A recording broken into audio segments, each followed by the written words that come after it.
This is the Swann Insurance Australasian Superbike Championship. It's the final round for season 2016, and we're here at Sydney Motorsport Park for today's coverage, which commences with the ever-popular, ever-exciting Kawasaki Insurance FX300 Ninja Cup.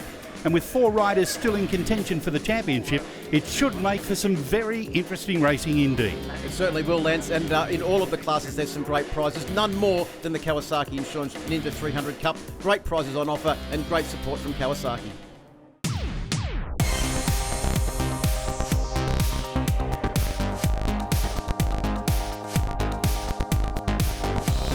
Kawasaki have been really proud to be involved with the Ninja 300 Cup for the past 3 years.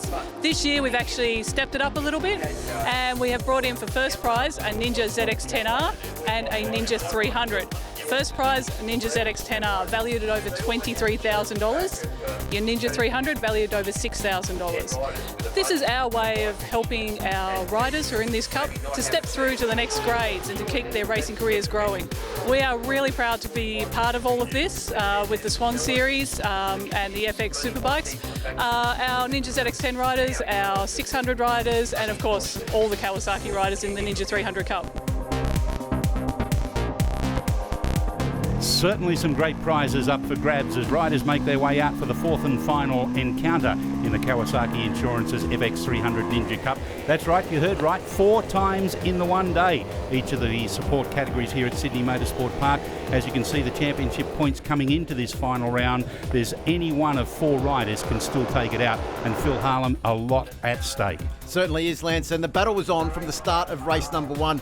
As you can see, Tom Tapara's got a good jump off the line, but look at back through that field. There are so many riders in this class that have either been on the podium or won races in this year. It's been a fantastic year of racing, and this race was certainly no exception, with Hunter Ford that was second in the championship, as you can see there, leading himself with a little bit of work to do early on. But Jimmy Broadbent on bike number 365, he was off to a good start and battling with his teammate Yanni Shaw. He opened up the door there by pushing his teammate a little bit wide. Jack Dawes getting up into 3rd placing early on, but it was all about Sam Condon. But look at this, 4 wide going down through turn 1, the Stay Upright Rider Training Days turn number 1. Tom Taparis on the Cube Racing Kawasaki, he was a man on a mission. Couldn't possibly take out the championship, but certainly had a point to prove. Yeah, he did. He only joined the championship in the 2nd round because that was after his 16th birthday, and has been a revelation for the championship ever since. And Sam Condon went back down the inside of Jack Dawes, who, remember, Lance, he spent the last couple of rounds with a really bad eye injury, and this weekend was the first round for a couple of times that he'd been actually fully fit and able to battle for the front. You can see that he was using slipstreaming to perfection there, taking the win in race number 1 at the 11th hour, quite literally. So on to race number 2 for our highlights, and again, a fairly even start. This time it looked like Sam Condon may have got the early action in turn number 1, but in fact it was the 365 of Jimmy Broadbent that got the whole shot. Yeah, and unfortunately Jack Dawes on 303, who celebrated his first race win of the season in the last race, was back to 5th place. Goes to show you the competitiveness of this class as Brock Pearson leads them round through the back of the section. But look at this, our championship battlers, Sam Condon, Jimmy Broadbent, Jack Dawes, all in very close succession there as they made their way through 7 Friday. Well, it was frenetic to say the very least, and that really described the entire 2016 season in the FX300 Ninja Cup. Frenetic.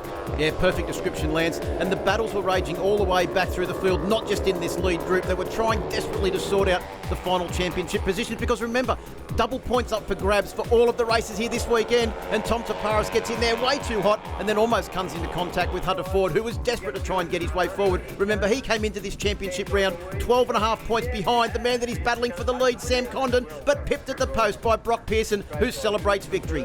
He certainly was a very happy chappy, and look at the body language behind these 5 riders battling it out for the minor positions. Everything is very important.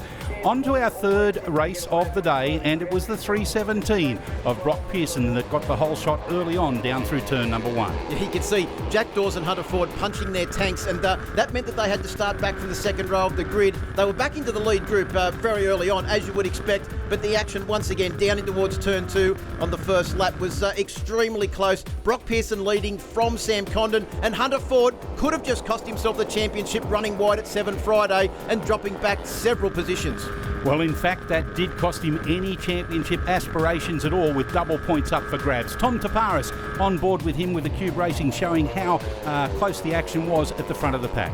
Yeah, these three riders have all won multiple races in the championship this year. Tom Taparis, our race leader. Sam Condon, who was our championship leader coming into the round, is still our championship leader, in fact. And Brock Pearson, who has, won an extraordinary amount of races since he came into the championship. And Jack Dawes, who celebrated his first victory earlier on today. 4 of them went down to the wire, battling it out for the lead. Unfortunately for Ryan Sellen, his race weekend was over, done and dusted. High-siding the bike, he's okay, but he'd take no further part in the weekend's actions. Brock Pearson celebrates another victory, and Tom Taparis takes second place. Sam Condon racks up another haul of good points to put himself into a strong position coming into the final race of the championship. So on to our fourth and final encounter. We have 6 laps to determine the 2016 Kawasaki Insurance's FX300 Ninja Cup champion. And as the riders make their way around to the start grid, it's interesting to note that we have now adopted the international standard of 3 riders per row instead of 4. Yeah, Brock Pearson, Tom Taparis and Sam Condon will start from the front row of the grid. Jack Dawes will head up row 2. And back in the field also to our leading lady, Laura Brown, who is trying to get back championship points over championship leader Keegan Pickering, who has taken advantage of Laura not being here for a couple of rounds out through injury. And of course, Mark Rogers is one of the leading FOB riders, so there are 4 different classes. We'll get to each and every one of those throughout the race. But let's get underway. 6 laps to determine this year's champion, and it looks like Tom Taparis is going to get the whole shot down into turn 1 for the first of 6 laps. Well, hectic through turn 1 as you would expect, but all I can say is, Lance, hold on to your hats, because this is going to be 6 laps of absolute mayhem as the riders make their way down towards turn 2 for the first time. Tom Taparis leads from Brock Pearson. Jimmy Broadbent's got a great start. He's up into 3rd position. He knows that it's do or die in this race, and expect fireworks from the SA Motorcycles BC Performance rider. And don't forget Sam Condon, who we're on board with at the moment, looking back at a very determined Jack Dawes, who wants to certainly assert his authority late in the season in preparation for eyes on 2017 riding. Yeah, Pat Condon's also got a great start on board bike number 344. He's right up there. Oh no, Yanni Shaw, the new lightweight Yanni Shaw. He's lost a massive amount of weight coming into this round, down around 60 kilos, and unfortunately he's pushing his motorcycle back to the pits and end to the weekend a bit early for the SA Motorcycles BC Performance rider. Up into Kawasaki for the first time. Brock Pearson doing a great job leading Tom Taparis in 2nd place. 3rd place back there is Jimmy Broadbent. And right behind them, you've got Sam Condon and Jack Dawes. They're the leading 5 riders heading down into 7 Friday watches, turn number 8 for the first time. Well, Brock Pearson leads. You've got to wonder what's going through the mind of Sam Condon, though.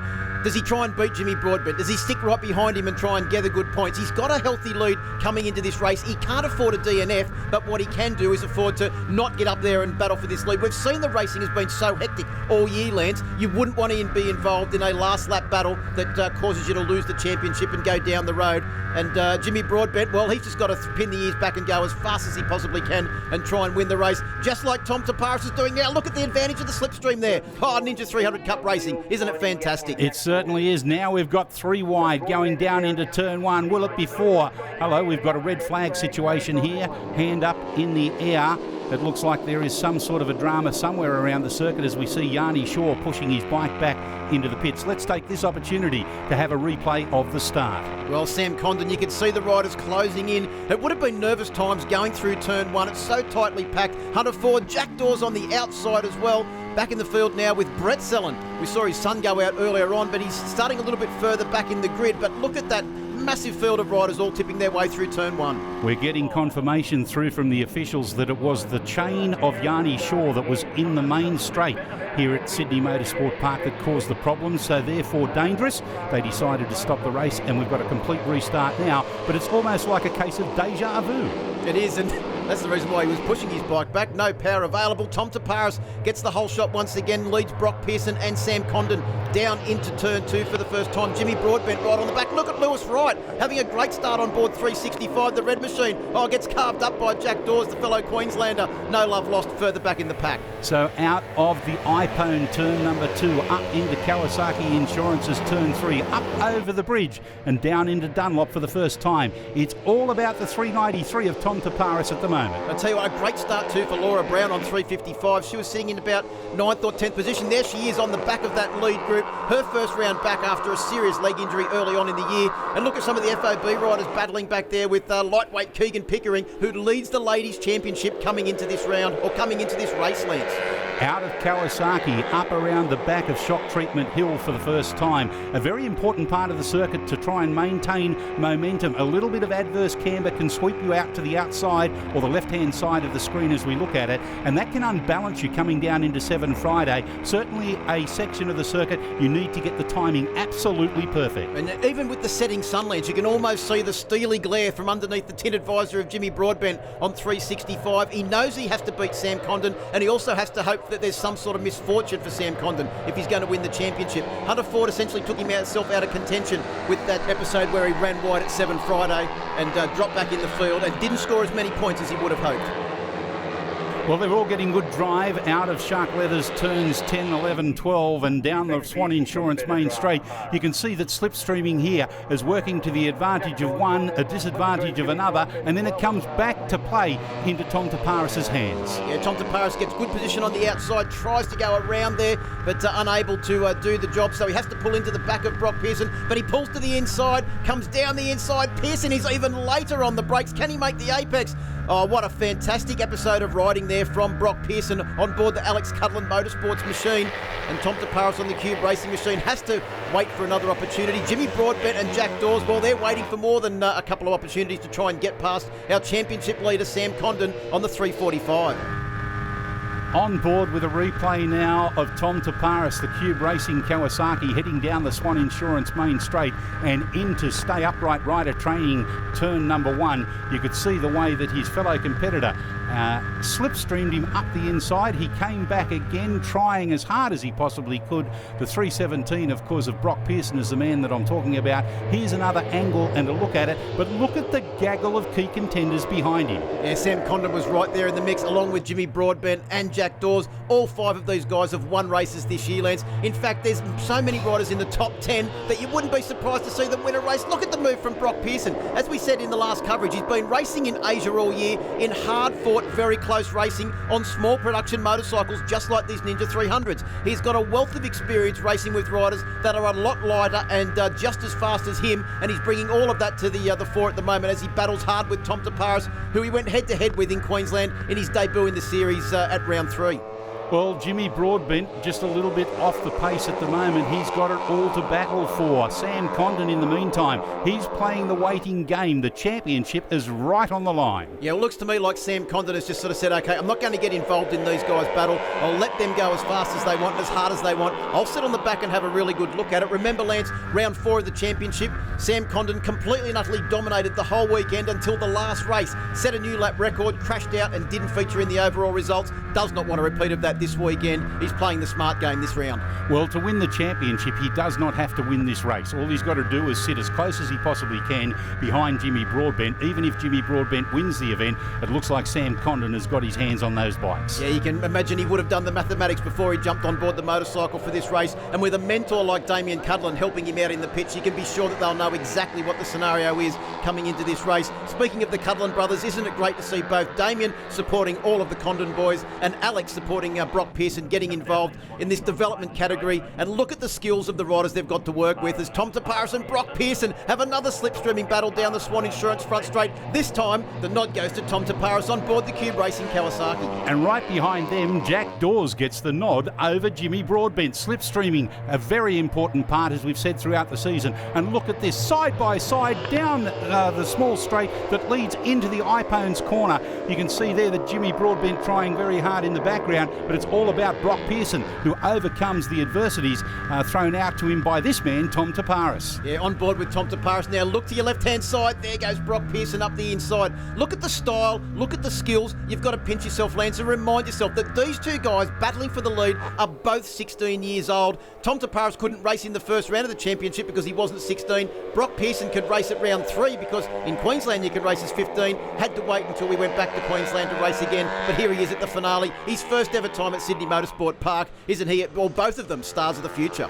They certainly are, and Jimmy Broadbent, the second man there, has got it all on the line. He's trying as hard as he can to do the best he can. All he can do is finish as high up as he possibly can, but I think you'll find that Sam Condon, out of shot, back in 5th place, is going to take out the title. Yeah, I was actually just looking back up from 7 Friday. He hadn't come around the back of Corporate Hill yet. Hopefully he's still on track and hasn't suffered some sort of misfortune. You can imagine he's hearing every sort of funny noise on board the motorcycle. Oh, look at Tom Taparis. Has he done that on purpose to try and get the slipstream? He may have given too much of an advantage now to Brock Pearson as they come down to the line. They're battling for the race win, not the championship. Tom Taparis has left it a fraction too late, I think, and Brock Pearson will get the nod, will he? Oh, it's going to be close, Lance. It's going to be extremely close.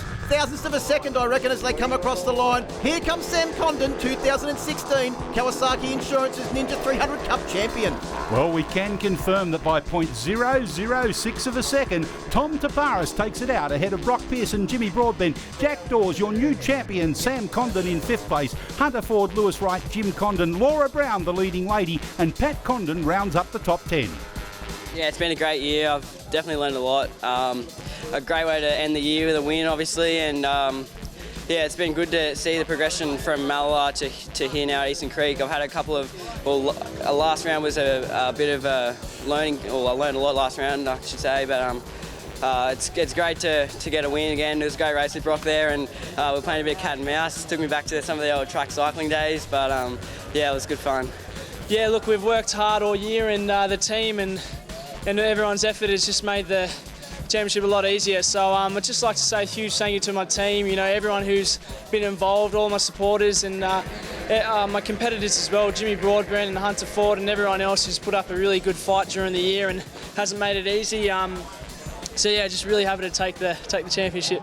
A very happy Sam Condon takes his Bike Biz Insurance Kawasaki 300 to the championship lead. Alongside of him was, of course, the leading lady Keegan Pickering, and our leading FOB, Mark Rogers, takes out the title of 2016. Don't go too far away. On the other side of this short break, join us for all the action of the 7 Friday Pro Twins and Naked Bikes, along with the Racetech Formula Oz class.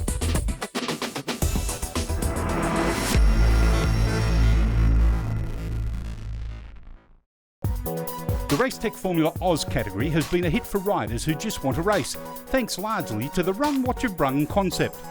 Local rider Michael Witchart is one of those racers enjoying his racing aboard a Kawasaki ZX-10R. I actually bought it as a road bike and did my first track day on it and decided that racing was something I want to step into, and I just converted it across from there. So I did it the expensive way, but you know where it's been, and it's been quite reliable for me. I like the concept. I did Formula Oz to begin with, and then I had a crack at C&D, and I think the extra kind of people you need, if you're going to have a generator, you're going to have a bit of a crew required, and you've got to do extra things like control tyres, dyno testing, stuff like that. And this is much easier. Whatever tyres you want, as many as you want, and you can just, yeah, it's just so much easier. Come back into the garage, there's no stuffing around at the end of it. I like it. With 4 races to go in the Racetech Formula Oz Championship of 2016, Simon Galloway may well have an 88-point lead ahead of Evan Biles, with Lucas Vitali in 3rd place, only 4 points behind Biles, but it's still all on the line with double points up for grabs, Phil. Yes, you can't count your chickens before they hatch, Lance, and that's exactly what Simon Galloway needs to do today. He needs to keep himself concentrated and coming into this round, make sure he does what he's been doing all season, and that is just take every race as it comes and try and dominate every single race. And he's been doing a pretty fair job of it so far. Well, riders are making their way out onto the circuit for the 4th and final encounter. It gives us an opportunity to be able to have a look at the highlights of the first 3 races. Unfortunately for Sam Lambert, in the lead up, the warm-up lap, he unfortunately clashed with another rider. He was certainly disgusted about that, but made amends for it with a great start. Yeah, he was able to pick the bike up, get around onto the grid, and keep the front wheel somewhere near the ground, but not always the fastest way into turn 1. But it seemed to work okay for him because he was out in front and battling with our championship leader, Simon Galloway. What about the move there from Albie Wheeler on board bike number 11 down into the Dunlop corner, turn 4? Yes, a great effort from Albie Wheeler. Brett Kitchen making a comeback as well. He was doing a great job early on. But Sam Lambert he certainly wanted to make up for that indiscretion in the warm-up lap. Yeah, that move from Sam Lambert when he got it sideways into turn 1. And what about that move from Brett Kitchen? He tried to get the bike settled for the run between turn 4 and 5 and unfortunately ended up in the kitty litter on that immaculately prepared Enterprise 55 machine. Yes, he was okay. The machine was a little bit worse for wear, but he was able to pick himself up and get back out perhaps later on in the day. Simon Galloway, though, he asserted his authority. It was almost like he was playing with the field. Look at the lead that he ended up taking victory in race number 1. Started from pole position in race number 2. Got a relatively good start as well, but a great start from Albie Wheeler, who led the field down towards the stay upright rider training for the first time. But look at this, 4 wide as they went through turn 1 and up towards the back of Kawasaki. The massive Formula Rods field streaming its way through. Yes, at about halfway through one of the laps around the back of Shock Treatment Hill, everybody settled themselves down, but Lucas Vitali, he was certainly a man on a mission. He wanted to make sure that he gave himself all opportunity of scoring maximum points in this one. Yeah, well, he's actually moved into second position following that excellent result in race number 1, but Albie Wheeler wanted an excellent result in race number 2, hit the lead and pinned the ears back on board the Wheeler Cranes entry bike number 11. But Simon Galloway, well, he lifted himself up into second place as well and right onto the back of his good mate Albie Wheeler, but Lucas Vitali wasn't going to let him have it easily. Simon Galloway, in the meantime, asserted his authority at the front of the pack. He wants to take victory in this one and consolidate his championship lead. In fact, that's exactly what he did in race 2. Yeah, great to see Matt Harding and Albie Wheeler also score some strong results as we got underway at race number 3. They all started from the front row of the grid, but what about the start from Simon Galloway from the outside of the grid, led them down through stay upright rider training for the first time. A little bit uncharacteristically and back further in the field than he would have liked as Evan Biles, probably not having the most comfortable of race meetings here at Sydney Motorsport Park. And also had his hands full with Stuart Fripp on board the Fripp Brothers Racing Yamaha as well. But look at this battle between Simon Galloway and Lucas Vitali. How many rounds have we seen that this year, Lance? I can think of 3 or 4 of the rounds. Oh, Matt Harding running a little bit wide, Evan Biles coming back strongly on the inside. It doesn't matter where you look in Formula Oz, there are great battles happening everywhere. Right on the back of them, Stuart Fripp, and also Damien Sutton on board the 17 ProWorks Kawasaki. In the meantime, Sam Lambert, he tried hard at the front of the pack, or towards the front of the pack. Here he is. Firstly, he got up the inside of Lucas Vitali, then up the inside of our championship leader and key contender, Simon Galloway. Yeah, great to see Sam Lambert back from the UK on a big lunge for the line. It was between him and Simon Galloway. Galloway just getting the win once again to make it 3 from 3. And heading into the final race of the season, Simon Galloway was already crowned Formula Oz champion. A great way to start the 4th and final, or in fact the final race of season 2016, with the number 1 plate for 2017, pole position, and certainly 3 victories out of 4. Will it be 4 from 4? Only Simon Galloway can dictate that.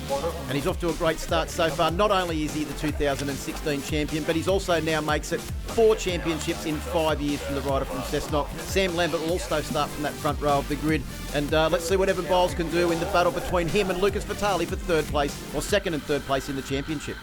Well, we're 6 laps away from finding out who's going to be victorious in the final race of the Racetech Formula Oz category.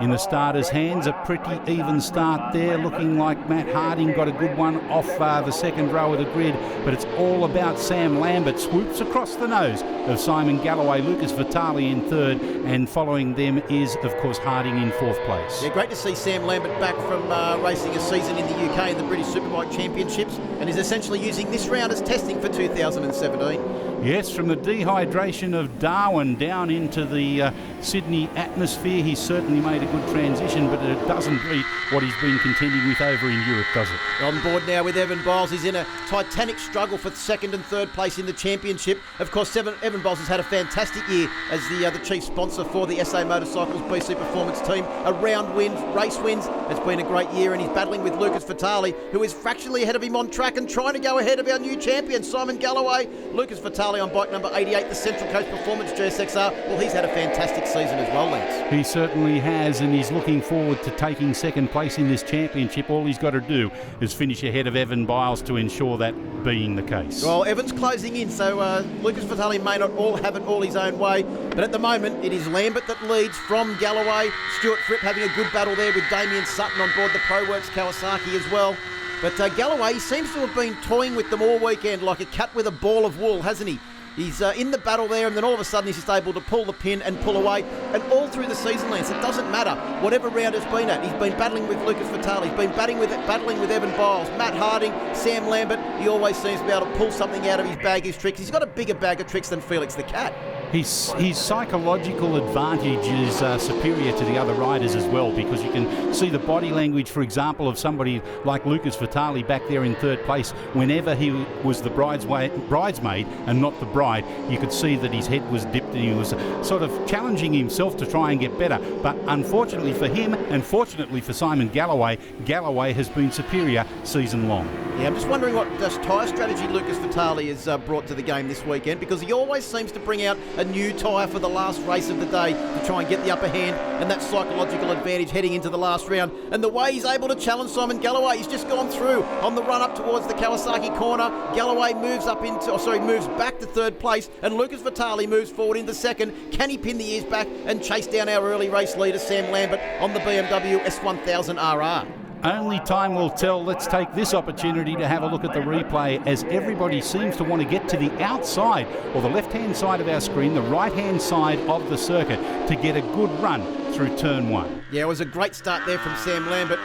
But as we jump on board the Carr Brothers Motorcycles Yamaha now, it's Stuart Fripp from the second row of the grid. He's on the inside of the circuit. Keep your eye on the right-hand side. Does anyone go around the outside? Evan Biles absolutely flying.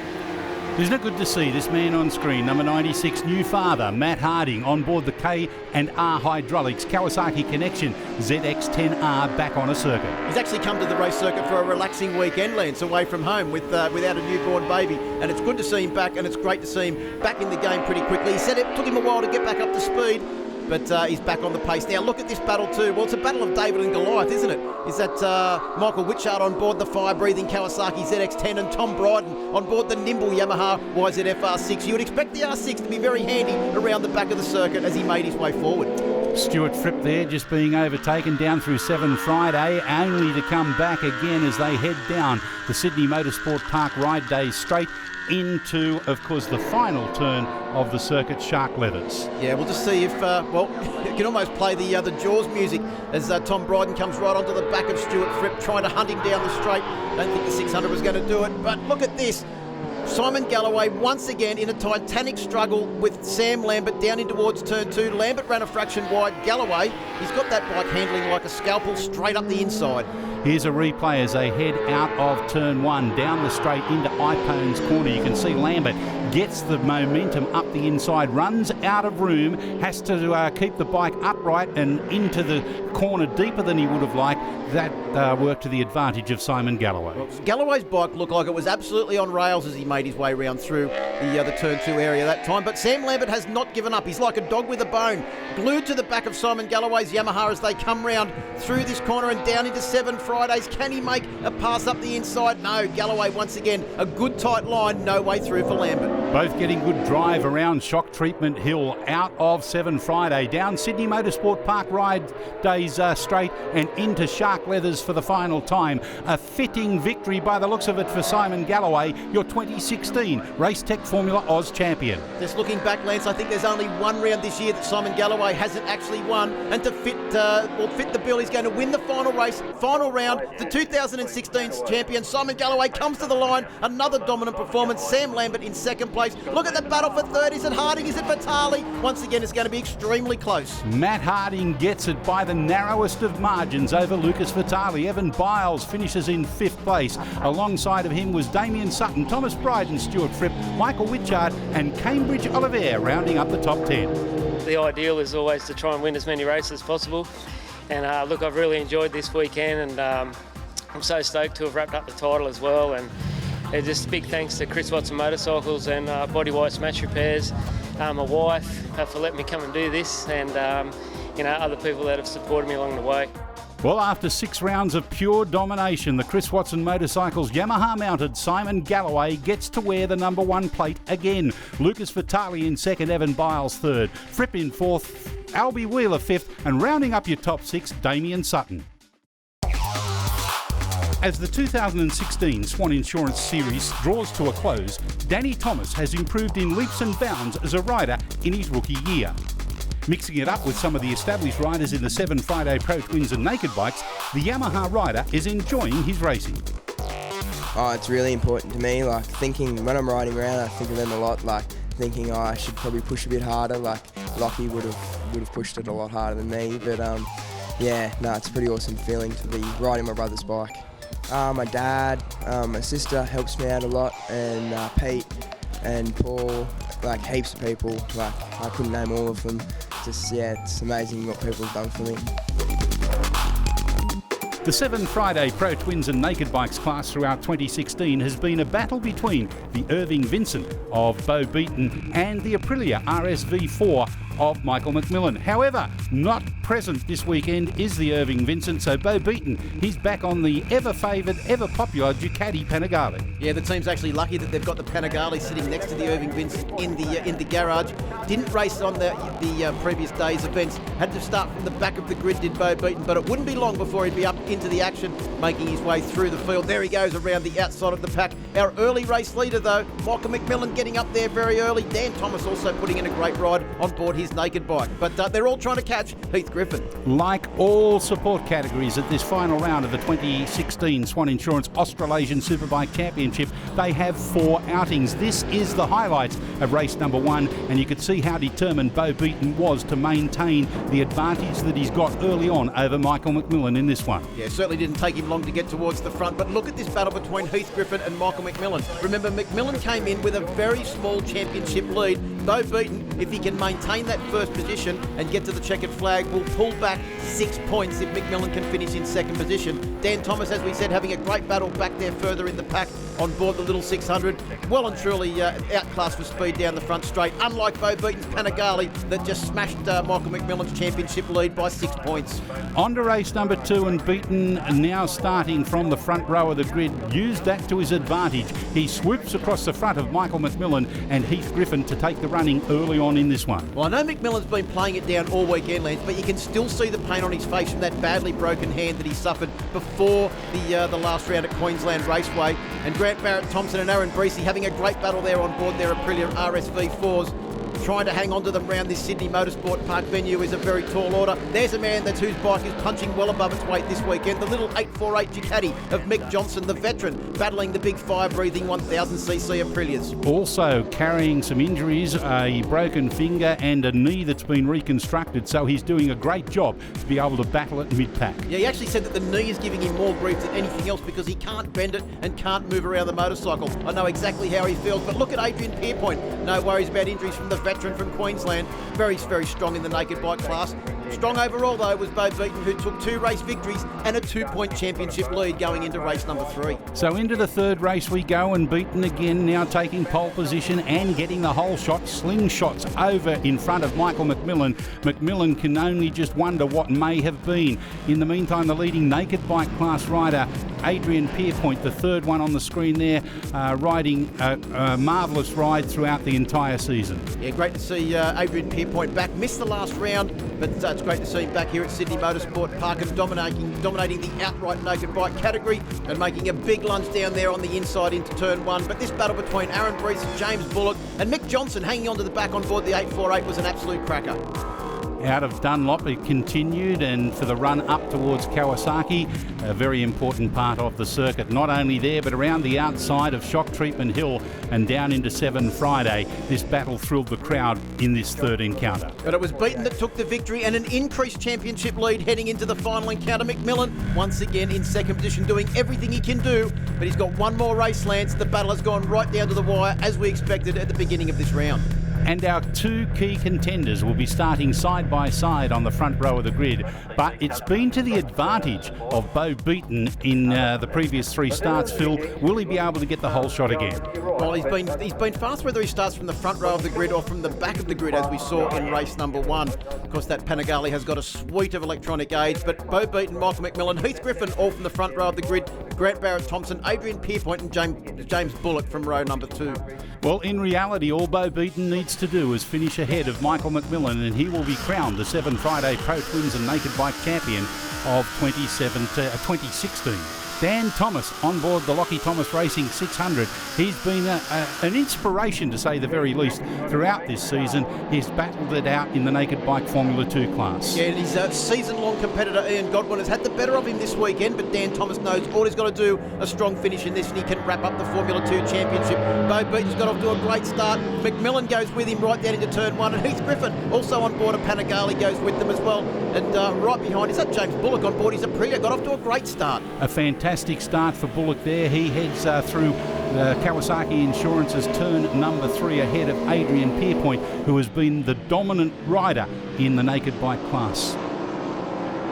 The injured Michael Johnson on board number 24 as well, putting in a great performance here, although he has been struggling by his own admissions this weekend, still circulating at extremely good pace. And a good naked bike field this weekend. The addition of a couple of new bikes and different riders has rounded out the field a little bit more than we've seen at the last couple of rounds, and it's good to see. Oh, strong support there. But Mick Johnson, he has a look down at the side of the motorcycle. That was a big moment for the veteran from Port Macquarie. Yes, it was very interesting to see the body language there, whether he got a false neutral, whether he'd accidentally kicked the gear stick in the wrong position, whatever it was, it certainly nearly unseated him. On board with Michael McMillan now as we go down the Sydney Motorsport Park Ride Day straight and head into the final turn of the circuit, Shark Leathers. Yeah, well, unfortunately for Michael McMillan, the criminal lawyer from the Gold Coast, all he can see in front of him is Bo Beaton disappearing off into the distance, and with it, Michael McMillan's hopes of being the 2016 Pro Twins and Naked Bikes champion. A healthy lead now for Bo Beaton as they come round to complete that lap, and right on his tail he's got Heath Griffin, who's having a fantastic weekend, scored his first ever victory this weekend here at Sydney Motorsport Park, and he's riding on a wave of confidence, and his bike looks so much better set up than what it did at the last round at Queensland Raceway, where he admittedly struggled. Currently in 9th position, Dan Thomas doing a great job on his Lockie Thomas Racing machine number 52, the Inglis Plumbing Yamaha FZ6, rumoured to be retiring at the end of this weekend. I was just about to say the same thing. Yes, Dave Thomas, his dad, said that it's going to be put in a museum in Tamworth, that motorcycle. It's done a lot of racing laps, and it's time for it to be put out to pasture. Well, Adrian Pierpoint is not going anywhere near the pasture at the moment because he's up the inside of the other fully faired Aprilia RSV4 of bike number 56. That's Grant Barrett-Thompson doing a great job on the exclusive glass BC Performance entry. Yeah, replay at the start now. Michael McMillan on board his Aprilia RSV4. Has to play second fiddle to the pair of Panigales as they go into turn 1, but McMillan goes back around the outside of Heath Griffin. Here is a replay from a different angle of the start. You can see the dominance of the starting performance there of Bo Beaton throughout the entire 4 races this weekend. Back to live action. It's Michael McMillan in second place at the moment, heading down into Ippone, holding off the determined challengers of Heath Griffin on the Russell Symes and Company Evo Val Ducati Panigale. Well, you just got to wonder the pain that Michael McMillan is having to deal with this weekend. He's been playing it down all weekend, the hand injury, but still, Lance, the hand looks like it's giving him a lot of grief. When he gets off the motorcycle, there's definitely a glimmer of pain in his eyes, and he's really struggling, especially with 4 races this weekend as opposed to the usual 3. Well, we can see a great battle throughout the entire field, as we've mentioned. David Broderick there on board 103 doing a good job, holding off the challenges of his fellow competitors right behind him. Yeah, good to see Trent Thompson also out there on board the 77 machine. A couple of SV650 Suzukis. Now, there's a budget race bike that you can get out and have a whale of time on. And good to see the Yamaha MT-09, bike number 63 of Kevin Corcoran, also making his debut in the championship this weekend. Well, we're on board with Michael McMillan. Looks like he's decided that he's going to call it a day.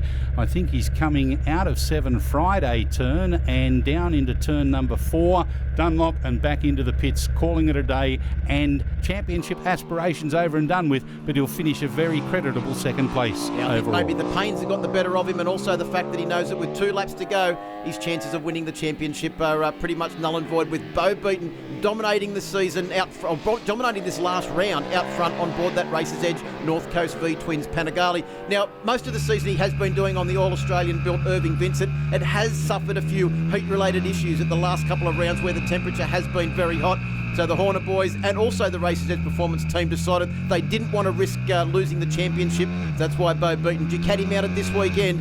And the combination of both of those motorcycles and Bo Beaton will go back-to-back Pro Twins and Naked Bike champions. So here he is, heading through Shark Leathers turns 10 and 11 for the final time of 2016, and he has been crowned, courtesy of a dominant performance here this weekend, the 2016 Seven Friday Pro Twins and Naked Bike champion.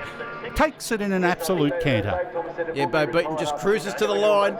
Doesn't need to do anything silly. Nice big stand-up wheelie. Can do a stand-up wheelie, Bo Beaton. And finishing in second position will be Heath Griffin on board bike number 21. A great result, a great weekend for Heath Griffin on board his Panigale. Grant Barrett-Thompson gets up onto the podium as well. Aaron Breese finished in fourth position. Adrian Pierpoint fifth, and our leading naked bike and naked bike champion. And going back to Ian Godwin, who got the better of Danny Thomas, who takes out the Formula 2 naked bike championship. We need a little help off the Italian beast there, but you know, Irving Vincent, you got to give them credit to where they got me to. And after that first and third round at the start of the year, I thought it was all over. And they have a never say die attitude, and they brought the bikes back, even though we didn't think the championship was in reach. And you never know what can happen in racing. And Races Edge Performance and Craping Martin Racing, you know, on both bikes, whether it be the Vincent, the Ducati, or in Superbikes or in Pro Twins, everyone's been fantastic, and it's a great team to work with, you know. Our Seven Friday Pro Twins champion Bo Beaton, victorious ahead of Michael McMillan, Heath Griffin. Adrian Pierpoint takes out the naked bike class. Danny Thomas finishes fifth outright. Ian Godwin, Aaron Breese, Richard Draper, Grant Barrett-Thompson, and Mick Johnson rounds up your top 10. Join us on the other side of this break for the final class of racing, the Cycle Sport Stars of Tomorrow.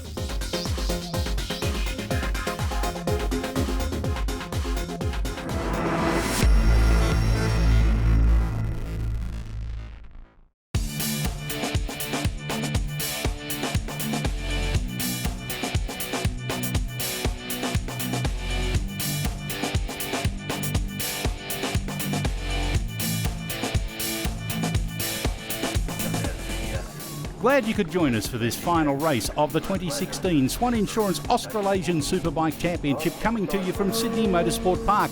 It is the Stars of Tomorrow, brought to you by the good people at Cycle Sport Sydney, who have been a great supporter of this class of racing throughout 2016. And today, unlike the other rounds, we have a $2,500 road bike as opposed to a mountain bike, Phil. Yeah, the mountain bikes have been up for grabs at the last two rounds. Carlos Rendon and also our championship leader Dominic De Leon, who's got a 10-point lead over Kieran Hurrell, have been the beneficiaries of those prizes so far. But yes, a road bike this weekend would look very good next to a mountain bike, and Dominic De Leon seems to think that since the bike's red, there's some sort of omen there. He'll start from pole position with Gavin Davis and Stuart Fripp on the front row of the grid. Yes, a good field of C and D grade riders, which is an opportunity for them to showcase their talents, and we've got to thank Graham Wilshaw of Sydney, of Cycle Sport Sydney, for his continued support of this great category of racing. Yeah, not only is it a road bike this weekend, but also a helmet and special Shimano sunglasses on offer as well. Dominic De Leon's got a great start as he blasts his way down into the first corner. He'll come round in towards turn two. Now, just looking back in the field, where is Stuart Fripp, who should have started up towards the front of the grid? There he is, making his way out of pit lane, Lance. I wonder what's happened there. Well, it looks like he's missed the warm-up and sighting lap, or he's had a mechanical drama, but the officials have allowed him to start from pit lane. Of course, in terms of safety, all riders must go past him well and truly before he's let out. So he's got a lot of ground to make up, but if anybody can do it in this class of racing, Stuart Fripp can on the Mega Resources Car Brother motorcycles, Fripp Brothers Motorsport Yamaha YZF-R1. Yeah, we've seen a couple of different victors so far in this series. Kieran Hurrell there on board bike number 45. He won round two at Malala in South Australia. We saw Dane Purcell have a good round in Queensland. We've seen Carlos Rendon, who unfortunately is not here this weekend, dominate the rounds at Sydney Motorsport Park at round one, and also a little bit later on in the season. But at the moment it is Dominic De Leon. Victor last time out in Queensland. He's got the red mountain bike from last time out sitting in the garage at the moment. Look at this battle down in towards turn number 9, the 7 Friday corner. Well, there's a few different and creative lines there as Stuart Fripp tries to make his way through the field, but it's going to be hard work, Lance. He's left himself with a lot of work to do. He has. Mark Nassif is up into second place, doing a good job. Adam Breese in third at the moment, but how long that will be, anyone will find out very shortly.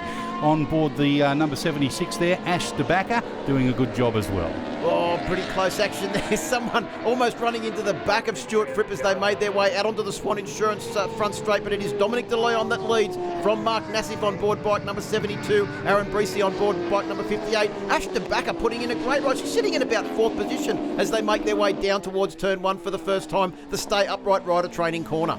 And down the little straight that leads into the iPone turn number 2, making a lunge up the inside, Tim Griffin, and being followed there by a very fast rider as well as they head out of iPone and up towards the Kawasaki Motor Finance Hill. Yeah, that fast rider is Stuart Fripp on a big charge now. He's got himself all warmed up and probably got the mind back on track after making his way out onto the track a little bit late. There he goes up the inside of bike number 18, Tim Griffin, the Kawasaki ZX10. And I'll tell you what, the rider from the south coast of New South Wales is really on a charge now on board bike number 69. Has Ash de Backer firmly in his sights. She is the next rider that he wants to get up the inside of, and does so quite comfortably in through Kawasaki. What's that? 3 bikes, 3 corners for Stuart Fripp as he charges his way towards the front of the field. Hope Dominic De Leon's got his race face on, because Stuart Fripp is going to be arriving very, very quickly. He's catching up onto the back battle now of the battle between Aaron Brees and also Mark Nassif on board bike number 72. And Kieran Hurrell, as we said, former victor in this, or round victor in this class at Adelaide in South Australia, has got his hands full. Let's have a look at a replay of the start. Dominic De Leon got a good one, but so too did over on the inside Mark Nassif. And following through there on the 58 was Adam Brees as well. Ash de Backer, as you mentioned, got a great start and right on cue. Here she is coming down the end of the Sydney Motorsport Park Ride Days straight and into Shark Leathers. Yeah, she's still sitting in 5th position. A good ride here as Griffin closes in on board bike number 18, the Kawasaki ZX10R. And out onto the Swann Insurance start-finish straight. Well, in the front of the field, we've got a Kawasaki ZX10, a Yamaha YZF-R1. Oh, actually, we've got a couple of Kawasaki ZX10s, a Honda CBR of Kieran Hurrell. Great mix of machinery. Also, the older and also the newer generation of Yamaha R1. You don't have to have the latest and greatest equipment to race in the Stars of Tomorrow, Lance. And at the front of the pack, we've got a good mixture of both C and D grade riders as well. Mark Badgery doing a good job on his ZX10R Kawasaki as he makes his way through turn 2, the iPone Oils turn. Yeah, Mark Nassif is actually a leading D-grade rider, putting on a strong performance as well at the moment. The battle though between Kieran Hurrell as he comes across the top of the Kawasaki Motor Finance Hill, and also bike number 77, Mark Badgery. They're having a very good battle. Oh, the corner entry speed of Badgery there was quite impressive as he closed right up onto the back of Kieran Hurrell's CBR 1000. Out of turn 4 Dunlop, into turn 5 Dunlop for the run up over the top of the hill and into Kawasaki, turn number 5. And Kieran Hurrell has got a lot of pressure being applied behind him by Badgery. Badgery just goes a little bit too wide there and lost the momentum on the run around Shock Treatment Hill. So all of these riders in the Stars of Tomorrow race here today, Lance, are competing in the Superbike or Formula Oz categories and have to be classed as C and D grade riders. That's the criteria to get an entry into this class, and all of them taking the opportunity to get out there and have their own standalone race. Well, why wouldn't you when there's such great sponsors of this class, and also great prizes up for grabs like the $2,500 prize package that we've got today. A big thank you to Cycle Sport Sydney and Graham Welshaw, a very passionate provider of prizes and supporter of Australian road racing. Aaron Breesy leading this trio as they head down the Swann Insurance main straight. Timothy Griffin got the better of Ash de Backer and slotted up in between the two riders, and line astern as they go down through Stay Upright rider training. Well, Stuart Fripp is starting to close down on Dominic De Leon, but I think he's left himself a little bit of too much work to do as we focus now on the battle between Aaron Brees, who's really trying to hold down that 4th position at the moment. Tim Griffin giving him a fair hurry up on board bike number 18 as well as they make their way through turn 3. That's a very tricky corner because you're fast through there, you're hard on the gas, and if you run a fraction too wide, you can very well end up in the grass on the outside of the corner. Down into Dunlop, the first of 2 corners. Ash de Backer, unfortunately, there losing the front end and falling foul of the conditions. It looks like she's just a little bit winded. Yeah, she's up and making her way to the motorcycle. As she knows, she's making her way over to the safety of the wall. And let's hope that doesn't cause a red flag stoppage, because we've only got a couple of laps to go now. But here's a replay of the incident coming down, pushing on very, very hard to try and go with these riders in front, carrying a lot of corner speed, and unfortunately the front tyre has cried too much, and the bike has ended up safely on the outside of the circuit. And another look from a different angle. You can see how lucky she is that she avoided that gravel trap or the drainage ditch, because that could have certainly hurt her more than what she ended up being. Just a little bit winded, certainly dusted, busted and disgusted. Now Stuart Fripp in a lonely second place at the moment, sporting a brand new set of Alpine Star leathers this weekend, looking resplendent. Unfortunately, he was a fraction too late onto the circuit, and that put paid to any chance that he had of taking away that $2,500 package of a bell gauge helmet, a pair of Shimano sunglasses, and a very quality road racing push bike that looks like Dominic De Leon is on track to take once again for the second round in a row. And of course that will give him victory overall in the Cycle Sports Sydney Stars of Tomorrow category of 2016. Down the Sydney Motorsport Park Ride Days straight for the last time, into Shark Leathers for the last time. The number 63, the At1 Pro Race Suits Kawasaki ZX 10R mounted Dominic De Leon adds another cycle to his prize category throughout 2016. Well, he's a very excitable character, Dominic De Leon. Can't wait to see what he's got to say after this race, but he'll celebrate in style, taking victory in the Stars of Tomorrow for the second round in a row. Stuart Fripp finished 11.5 seconds behind. Mark Nassif, great ride from the rider on board bike number 72 to finish up on the podium. Tim Griffin, Aaron Bruce, Kieran Hurrell, James Davis, Mark Badgery, Adrian Pellegrin and Gregory Nagy round out the top 10. Oh yeah, I wanted the victory. I wanted the bike, but I wanted the victory as well, you know. And I think, yeah, I'm from Trinidad, and red is our national flag, red, white and black, so the red obviously is a sign. So I'm going to stick with that colour, definitely. But I enjoyed that race. I enjoy, you know, I didn't miss a beat, you know, I made no mistakes. Outside it's getting a bit hot, so the bike is moving around a bit, but, you know, I mean, c'est la vie.